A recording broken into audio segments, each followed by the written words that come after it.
So DevStream 130 just ended, and as usual we got a look at some of the up and coming items to expect over the next few months or weeks or year in regards to what's coming to Warframe. Now this was a very long dev stream, so I do apologise for the length of the video. We got a lot of information to get through, so welcome on in, you beautiful feckers.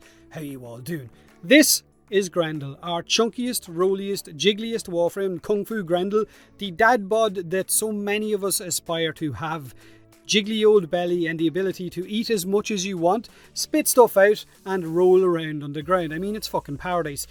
He looks like he has a decent amount of armor at base as well, with 350 while having 300 health, and his armor will scale when he feasts. His passive is basically more enemies he eats, the more armor he will gain. So maybe another tanky boy for us to try out. Now on top of that armor that you gain for his passive, the more enemies you eat, you will also get bigger, and damage dealt to you will be dealt to those enemies that are inside your belly instead. I guess until those enemies actually die. So it's going to work a little bit like Hydride's Puddle. And I think on top of that, the more enemies you have in your belly, the more of an energy drain you have as well. So what exactly are Grendel's abilities? His first ability is called Feast. This is literally where he will eat an enemy. Holding the ability down, I believe, might spit them back out, I'm not sure. And right now there is no cap on how many enemies that you can feast on or suck up. But like I said, Scott did mention that energy drain is attached to the amount of enemies that you feast on. His second ability is called Nourish. This allows Grendel to consume whatever he feasts on. So whatever inside your belly, you will, I guess, consume them and gain a buff for yourself, and I think your squad mates as well. So buffs like additional armor, or I guess less of an energy drain, and so on. Now his third ability is called Regurgitate. This is where Grendel will spit all of the enemies out inside his belly, and I think he will deal damage to them as well. And I'm not sure if I've seen toxic damage attached to this. It kind of looked like it from time to time. Now his fourth ability is an absolute winner. Easily probably the best ultimate ability in the game once it gets added. Turn into a giant rolling ball, meatball, and run enemies over. Literally a giant Grenier rollerball. Your Kirby frame will roll and devour enemies as he passes over them. The ball is physics based, so objects will stop your momentum and stop you from moving forward, and apparently there is a penalty for draining all of your energy while you are that meatball. I don't think I ever expected to say that line. Drain all of your energy while being an actual meatball. So you're going to get dizzy, I guess, like the Broken Bull combo for melee weapons, and your dizziness of course is going to make you stagger. So you don't want to drain all of that energy while you're the meatball, or you're going to just stagger all over the place. Now you're going to gain armor, like I said, for every enemy that you feast on. So you can stack armor by eating as many enemies as you possibly can, and you can actually eat, according to Scott, one of the jackals out on Orvalis. So enemy size doesn't seem to matter right now. Now it's going to be interesting to see if the amount of armor you gain is dependent on the enemy type that you absorb. I would imagine it's not, but it would be cool if you gained more armor for, I guess, sucking up heavy enemies as opposed to butchers and things like that, the kind of trash mobs. Now he also grows in size, like I said, as he eats more enemies, and on the dev build right now they told us that Grendel can get to double his base size, and that he's not going to get much bigger than that because they don't want him getting stuck in doors and that. You know, you've let yourself go, look how fat you are, you're stuck in the elevator door. They don't want him being, I guess, the Stay Puft Marshmallow frame, which is totally understandable. It would be hilarious though to be running around on the plains of Eidolon as a 12-foot Grendel, eating everything in sight, eating the Eidolon. He's also going to have the ability to hoover up items and pickups, ammo, and so on. Now in the footage we got to see on the dev stream, they had got dev mode enabled, which had infinite energy turned on. In game you're going to have an energy drain attached to some of his abilities, so don't expect to stay in that meatball as long as they were on the dev stream. Now during the dev stream as well, they also regurgitated enemies into space because there was no pullback on those enemies, I guess no gravity, but that's not going to stay in the game once he actually gets added. I would imagine those enemies will fall back down to earth with a bit of a splat. Another thing to take note of is that Grendel's belly doesn't actually open up when he feasts on enemies. It just sucks enemies up, I guess, with some kind of space magic. So you're not going to see a physical mouth. It would Be kind of cool, I guess, if his belly actually opened up or not, but I guess maybe it was just a little bit too hard to program in or a little bit too complicated. Remember, I think Grendel is the first Warframe to have a different skeleton to what all of the other Warframes have, so he's got his own custom skeleton built. Now, that's Grendel, basically, easily the most unique Warframe ever added into the game. Let me know what you think of him, share your thoughts in the comment section below. Now, one of our next updates in Warframe is going to be a mainline update, which is normally a big update, consisting of Gauss, which of course is our speedy Warframe, the new guy, and also an expansion onto the disruption game mode, so more disruption game nodes. It's moving out of Jupiter, not just corpus missions. We've seen footage on the dev stream of a Grenier disruption mission which had ghouls instead of the amalgams. These ghouls, of course, just replaced the amalgams in terms of dropping the keys for those terminals. I would imagine maybe there's going to be some more amalgam mods added in to these new game modes. There's going to be 5 new disruption nodes in total for you to play on. One of the nodes is going to be a Kuva disruption one, with Kuva as an actual reward. So for those of you who are a little bit, I guess, tired or stale doing normal Kuva missions, will have a little bit more variety to jump into, depending, I guess, on how much Kuva you're going to get from these missions. Apparently there is also going to be a Lua disruption mission with some kind of new rewards attached to them, but they didn't give us any great detail on what those rewards would be. Just Steve said that he wanted it to be something different, or I guess something special in a way. We got another look at our new Speedy Boy, Gauss himself, complete with his signature weapons. His primary weapon is called the Exceltra, which looked like a possible electric-based fully automatic rifle. This has a very unique passive to tie into, I guess, the whole fast theme or the Mach theme that Gauss has. If you reload this weapon while sprinting, it will reload faster than what it would if you weren't sprinting. So I guess it fits in with Gauss's team. Now, Gauss's secondary weapon is called the Acagarius, which is a dual-wielding sidearm, kind of looks like the Axe Stiletto in a way, and it had a very low ammo count, but the rounds, I believe, explode after a short distance.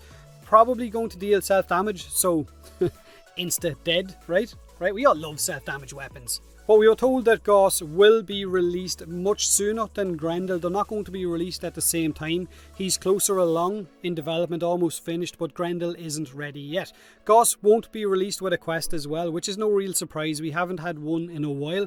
Instead, they want him to have something else added as a way to introduce new frames, and if it, I guess, is taken well by the community, then that is the way they will introduce new frames from then on. So expect Gauss, I think, at the end of this month, hopefully by the end of August, complete with the expansion to the disruption game mode, as well as more Riven capacity. Riven capacity is being increased from 90 to 120.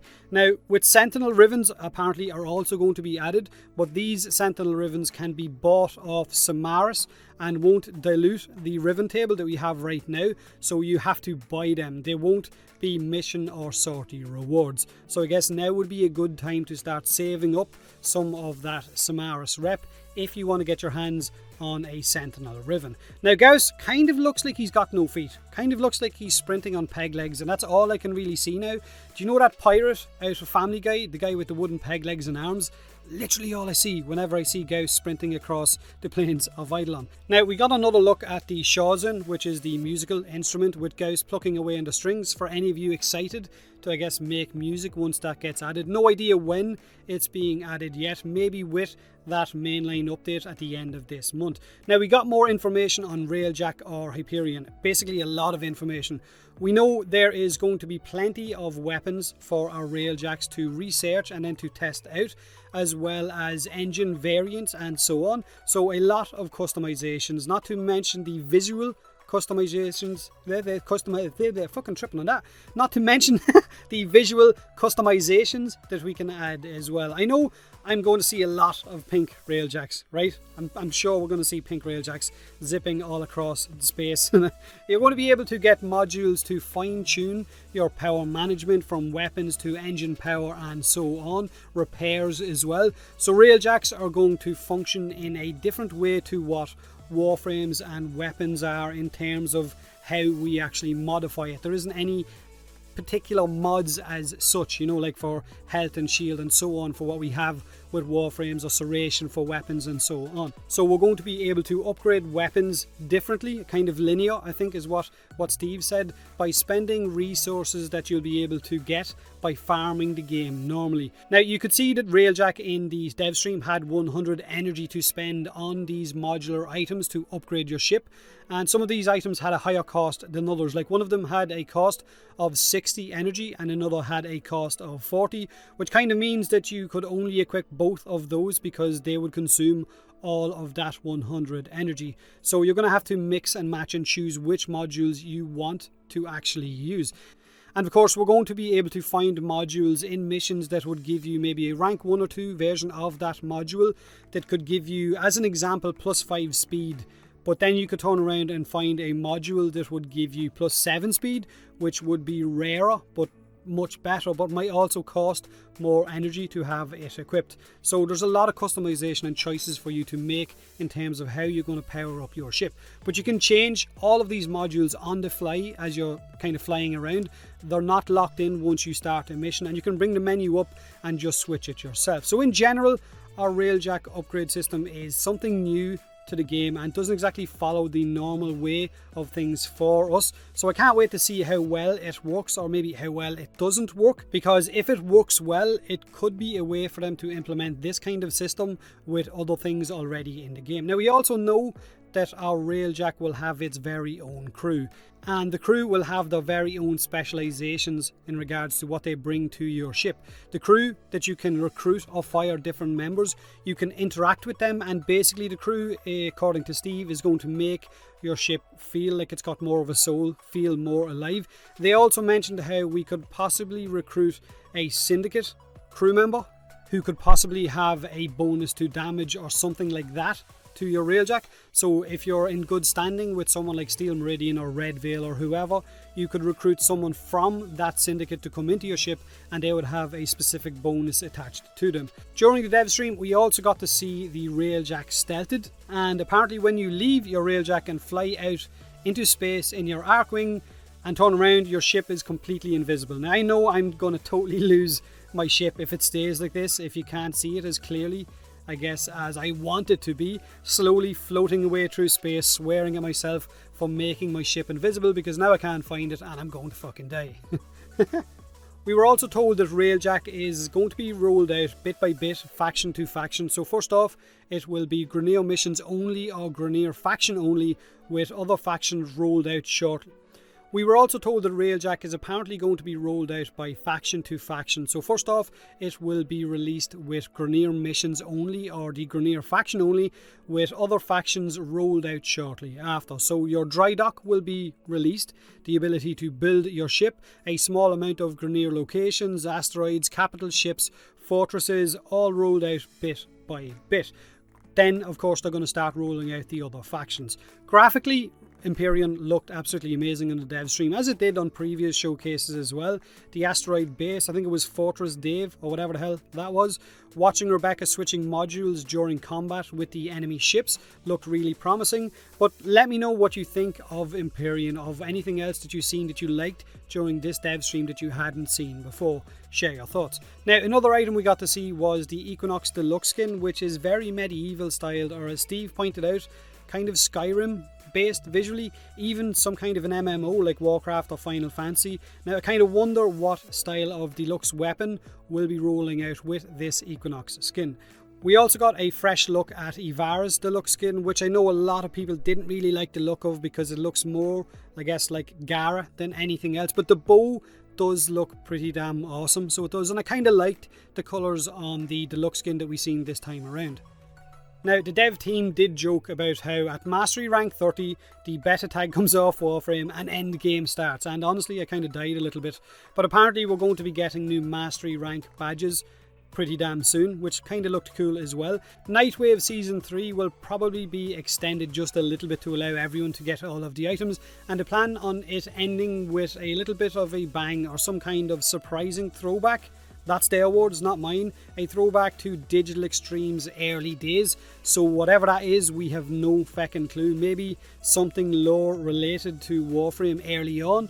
Maybe Dark Sectors? Probably not. Steve did mention that he wants the next season of Nightwave to have some kind of better reward system or something to aim towards instead of just playing Nightwave for the fun or for the sake of it. So we got to wait and see exactly what that is and what he meant by that, what kind of rewards we can look forward to. But on top of that, we were told that the Wolf of Saturn 6 Nightwave rewards, like the armor set and so on, will be returning at some point in the future. No idea when, just that it will be returning. Maybe as an intermission reward, one of those Nightwave intermissions. So any of you who haven't got, I guess, the Wolf's armor set and things like that, then you will have a chance at a later date. Vauban right now is the only Warframe that is being looked at for a rework, which is fine because he needs that rework fucking badly. I mean, if anyone needs it right now, it's definitely Vauban, so it is kind of cool that they're just going to focus on him. So that's pretty much DevStream 130. Like I said, it was a long one with a lot of information to take in, so I do apologise for this long ass video. It's late here, I'm out. Like the video or don't, you know the story. Hit that sub button if you want more Warframe, and as always, thanks very much for watching.